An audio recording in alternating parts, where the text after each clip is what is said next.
Hello everyone, प्रयास UPPCS. Friends, आज की वीडियो में हम बात करेंगे 3 और 4 जनवरी के इंपॉर्टेंट करंट अफेयर की। तो चलिए शुरू करते हैं। सबसे पहले बात करेंगे काम्या कार्तिकेयन की, जो कि सबसे इम्पोर्टेंट नाम है क्योंकि ये केवल मात्र अभी 7 वर्ष की हैं और 7 वर्ष में ये दुनिया के 7 महाद्वीपों की सबसे ऊंची चोटियों पर चढ़ने वाली सबसे कम उम्र की महिला बन गई हैं। तो क्वेश्चन बन सकता है, दुनिया के 7 महाद्वीपों की सबसे ऊंची चोटियों पर चढ़ने वाली सबसे कम उम्र की महिला कौन बन गई है? तो इनका नाम है काम्या कार्तिकेयन और ये मात्र भी 7 वर्ष की हैं। नेक्स्ट बात करेंगे स्टम्प्ड। ये ऑटोबायोग्राफी किसकी है? स्टम्प्ड किसकी ऑटोबायोग्राफी है? ऑटोबायोग्राफी है सैयद किरमानी की। स्टम्प्ड ये ऑटोबायोग्राफी है सैयद किरमानी की।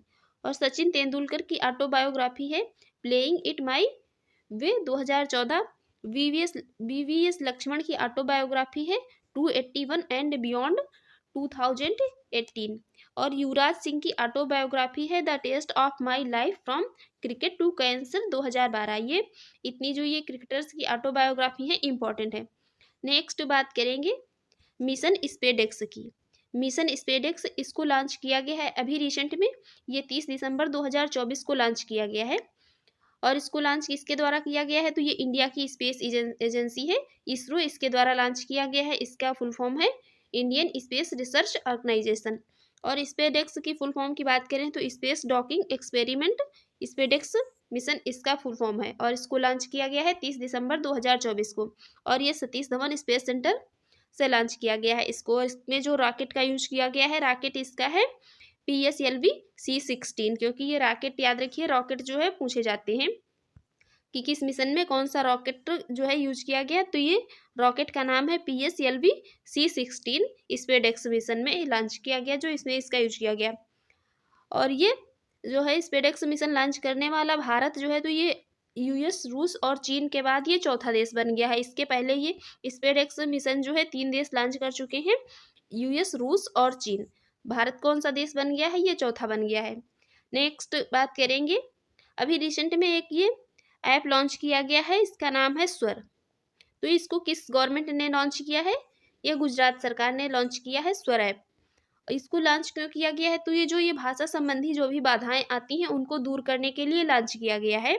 जो भी मतलब भाषा संबंधी कठिनाइयां होती हैं उनको दूर करने के लिए ये स्वर ऐप लॉन्च किया गया है। और लॉन्च किया है किसने? ये गुजरात गवर्नमेंट ने लॉन्च किया है।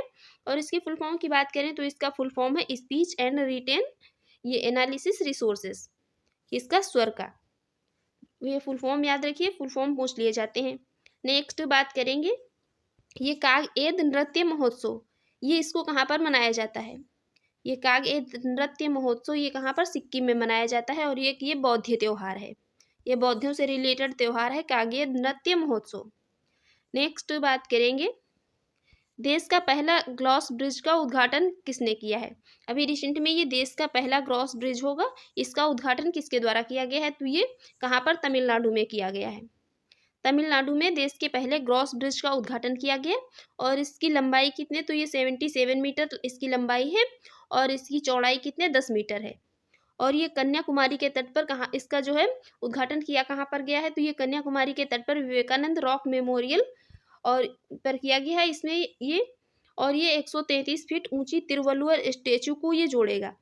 ये कन्याकुमारी के तट पर इसका उद्घाटन किया गया है तमिलनाडु में। और ये किसको किसको जोड़ेगा? तो ये विवेकानंद रॉक मेमोरियल और ये रॉक मेमोरियल की 133 फीट ऊंची जो ये प्रतिमा और ये तिरुवल्लुवर स्टेचू को जोड़ेगा। नेक्स्ट बात करेंगे, एक ये ग्रंथ योजना लाई गई है पुजारी ग्रंथ योजना। पुजारी ग्रंथ योजना, इसमें क्या किया जाएगा? तो इस योजना के तहत पुजारियों को हर महीने कितने? 18,000 रुपये दिए जाएंगे। किसके द्वारा? दिल्ली सरकार के द्वारा। ये पुजारी ग्रंथ योजना लाई कहाँ पर गई है? तो ये दिल्ली सरकार के द्वारा दिल्ली में लाई गई है। नेक्स्ट बात करेंगे, PM Ayushman Bharat health infrastructure mission. ये इसको अभी शुरू कब किया गया था? तो इसको शुरू किया गया था 2021 में।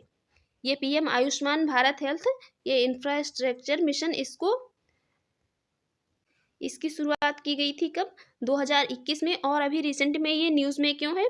तो ये रिसेंट में अभी न्यूज़ में इसलिए है क्योंकि अभी रिसेंट में ये union ministry of health and family welfare और ये दिल्ली गवर्नमेंट के बीच ये समझौता किया गया है इस पर, इस कारण अभी ये न्यूज़ में है। तो ये पूछा जा सकता है कि इसकी शुरुआत कब हुई थी? 2021 में हुई थी। नेक्स्ट बात करेंगे, अभी काफ़ी न्यूज़ में है ये पन्ना और बांधवगढ़, ये टाइगर रिजर्व जो है, तो ये अभी दोनों न्यूज़ में है। और ये न्यूज़ में है क्यों? तो मध्य प्रदेश सरकार ने अभी ये पन्ना और बांधवगढ़ ये कहाँ पर है? तो ये मध्य प्रदेश में है। तो ये मध्य प्रदेश सरकार ने अभी रिसेंट में ये घोषणा की है कि जो ये एनिमल एक्सचेंज प्रोग्राम के तहत कितने 14 बाघों को उड़ीसा, राजस्थान और चंडीगढ़ के जो टाइगर रिजर्व हैं इनमें भेजा जाएगा। कहाँ से? तो ये पन्ना और बांधवगढ़ जो टाइगर रिजर्व हैं इनमें से भेजा जाएगा। तो इस कारण ये अभी काफ़ी न्यूज़ में है। भेजा कहाँ कहाँ पर जाएगा? तो ये जो ये एनिमल एक्सचेंज प्रोग्राम है इसके तहत 14 टाइगर को कहाँ भेजा जाएगा? उड़ीसा, राजस्थान और चंडीगढ़ के टाइगर रिजर्व में भेजा जाएगा। तो ये चारों राज्यों को याद रखिए, ये तीनों राज्यों को उड़ीसा, राजस्थान और चंडीगढ़ के टाइगर रिजर्व में भेजा जाएगा। नेक्स्ट बात करेंगे, ये world audio visual entertainment summit, world audio visual entertainment summit 2025 की मेज़बानी कौन करेगा? इसकी मेज़बानी करेगा भारत। और इसका आयोजन कब किया जाएगा? तो ये 5 से लेकर के 9 फरवरी 2025 में किया जाएगा। इसको आयोजित किया कहाँ पर? नई दिल्ली के भारत मंडपम में इसका आयोजन होगा। नेक्स्ट बात करेंगे, अभी रिसेंट में ये दिए गए हैं मेजर ध्यानचंद खेल रत्न पुरस्कार 2024। तो ये कितने खिलाड़ियों को दिए गए हैं? 4 खिलाड़ियों को दिए गए हैं, जिसमें डी मुकेश, हरमनप्रीत सिंह, प्रवीण कुमार और मनु भाकर। तो इन चारों के नाम याद रखिए, पूछ सकता है कि मेजर ध्यानचंद खेल रत्न पुरस्कार 2024 से किसको किसको सम्मानित किया गया? तो डी मुकेश, हरमनप्रीत सिंह, प्रवीण कुमार और मनु भाकर को सम्मानित किया गया। और ये मेजर ध्यानचंद खेल रत्न पुरस्कार जो है, इसका पहले नाम क्या था? पहले इसको ये राजीव गांधी खेल रत्न पुरस्कार के नाम से जाना जाता था। इसको ये 1991 से 2021 तक इसी नाम से जाना जाता था, राजीव गांधी खेल रत्न पुरस्कार। और उसके बाद ये 6 अगस्त 2021 को इसका नाम बदल करके मेजर ध्यानचंद खेल रत्न पुरस्कार कर दिया गया था। तो ये चीज़ भी याद रखिए। नेक्स्ट बात करेंगे, और अभी रिसेंट में ये अर्जुन अवार्ड 2024 ये में कितने खिलाड़ियों को दिए गए हैं? तो ये 32 खिलाड़ियों को दिए गए हैं, याद रखिए। कितने? 32 खिलाड़ियों को दिए गए हैं। नेक्स्ट बात करेंगे, ये वर्ल्ड इंट्रोवर्ट डे ये इसको कब सेलिब्रेट करते हैं? ये वर्ल्ड इंट्रोवर्ट डे इसको कब सेलिब्रेट किया जाता है? तो इसको मनाया जाता है कब? 2 जनवरी को। और ये मनाया किस लिए जाता है? तो जो अंतर्मुखी लोग होते हैं, उनके जो अद्वितीय गुण होते हैं, उनके सम्मान के लिए मनाया जाता है। मतलब कुछ लोग जो है काफ़ी मतलब अंतर्मुखी, आप लोग समझ सकते हैं मतलब किसको कहा जाता है। तो अंतर्मुखी टाइप के जो लोग होते हैं, उनमें जो भी मतलब स्पेशल करेक्टर होते हैं, उनके सम्मान के लिए ये वर्ल्ड इंट्रोवर्ट डे मनाया जाता है कब? 2 जनवरी को। नेक्स्ट बात करेंगे, अभी रिसेंट में ये काफ़ी न्यूज़ में है, प्रधानमंत्री फसल बीमा योजना और एक ये पुनर्गठित मौसम आधारित फसल बीमा योजना। ये न्यूज़ में अभी इसलिए है क्योंकि इसकी अवधि को कुछ टाइम के लिए 1 साल के लिए बढ़ा दिया गया है। ये पहले 2025 तक थी, अब इसको 2025-26 तक कर दिया गया है। प्रधानमंत्री फसल बीमा योजना और पुनर्गठित मौसम आधारित फसल बीमा योजना। और ये प्रधानमंत्री फसल बीमा योजना की शुरुआत कब हुई थी? तो ये 2016 में शुरुआत हुई थी। इसकी शुरुआत कब हुई थी? 2016 में हुई थी। नेक्स्ट बात करेंगे, एक अभी स्कीम्स जो है ये काफ़ी मतलब न्यूज़ में रहती है, one nation one subscription. One nation one subscription ये स्कीम क्या है? तो ये स्कीम जो है, तो ये इसको किस लिए चलाया गया है? तो ये देश में शोध लेखों और जो जनरल मतलब पत्रकार वगैरह हैं, इन तक ये देशव्यापी पहुंच प्रदान करने के लिए इसको किसने? सेंट्रल गवर्नमेंट ने स्कीम लॉन्च की है। इसका नाम है वन नेशन वन सब्सक्रिप्शन।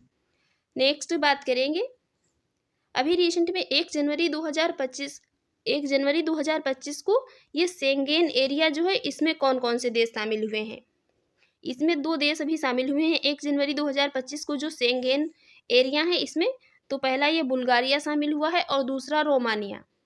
पहला बुल्गारिया और दूसरा रोमानिया, ये दोनों मतलब यूरोपियन कंट्री हैं और अभी रिसेंट में ये इसमें ये शेंगेन क्षेत्र में शामिल हो गए हैं। अब बात यहाँ पर कर लेते हैं कि ये शेंगेन क्षेत्र कहा किसको जाता है? तो शेंगेन क्षेत्र ऐसे क्षेत्रों को कहा जाता है जहाँ पर मतलब उन जो भी क्षेत्र उसके मेंबर होते हैं, उनको किसी भी देश में आने जाने पर कोई मतलब सीमा को, वहाँ पर सीमा का कोई कंट्रोल नहीं होता है, सीमा नियंत्रण को समाप्त कर दिया जाता है। तो इसमें अब ये बुल्गारिया और रोमानिया भी शामिल हो गए हैं। तो ये यूरोपीय देशों का एक ऐसा समूह होता है जहाँ पर जो सदस्य देश होते हैं उनके बीच जो सीमा नियंत्रण होता है उसको समाप्त कर दिया जाता है। और प्रेजेंट टाइम में बात करें तो ये यूरोपीय मतलब कितने कंट्री इसमें शामिल हैं शेंगेन क्षेत्र में, तो 29 शामिल है। पहले कितने थे? 27 थे, और अब ये 2 शामिल हो गए हैं, बुल्गारिया और रोमानिया, तो अब कितने हो गए हैं? 29 शामिल हैं। नेक्स्ट बात करेंगे अभी 2025 को सुधारों का वर्ष किसने घोषित किया है? 2025 को सुधारों का वर्ष किसने घोषित किया है? तो मिनिस्ट्री ऑफ डिफेंस ने अभी 2025 को सुधारों का वर्ष घोषित किया है। तो फ्रेंड्स, आज की हमारी वीडियो कैसी लगी कमेंट बॉक्स में ज़रूर बताइएगा। Thanks for watching.